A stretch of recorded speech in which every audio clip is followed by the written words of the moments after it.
ঈদ উল আজহা উপলক্ষে হতদরিদ্রদের মাঝে ভিজিএফ চাউল বিতরণ। মোহাম্মদ আশরাফুল ইসলাম, ফুলবাড়ী, দিনাজপুর প্রতিনিধির ভিডিও চিত্রে বিস্তারিত।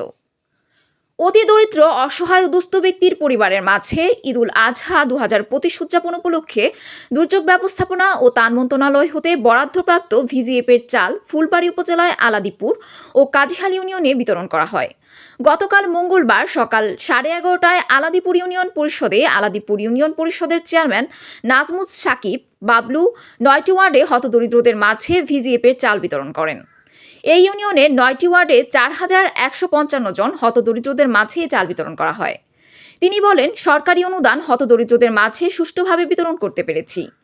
অপরদিকে একই দিনে কাজীহাল ইউনিয়ন পরিষদের 9টি ওয়ার্ডে 4600 হতদরিদ্রদের কার্ডধারী মানুষের মাঝে ভিজিএফের চাল বিতরণ করেন কাজীহাল ইউনিয়ন পরিষদের প্যানেল চেয়ারম্যান মোহাম্মদ কাঞ্চন। ভিজিএফ চাল সুষ্ঠু বিতরণ পরিষদের ছিলেন ফুলবাড়ী উপজেলা ত্রাণ ও প্রকল্প বাস্তবায়ন কর্মকর্তা মোহাম্মদ মিজানুর রহমান। ফুলবাড়ী উপজেলা ত্রাণ ও প্রকল্প বাস্তবায়ন কর্মকর্তা মোহাম্মদ মিজানুর রহমান জানান, ঈদ উল আজহা উপলক্ষে 2টি ইউনিয়নে হতদরিদ্রদের কার্ডধারী ব্যক্তিদের মাঝে চাল সুষ্ঠুভাবে বিতরণ করা হয়েছে। এ সময় 2টি ইউনিয়ন পরিষদের ইউপি সদস্য ও সদস্যগণ সহ প্রিন্ট মিডিয়ার সাংবাদিকগণ উপস্থিত ছিলেন। বাস্তবায়নে ছিলেন দুর্যোগ ব্যবস্থাপনা অধিদপ্তর।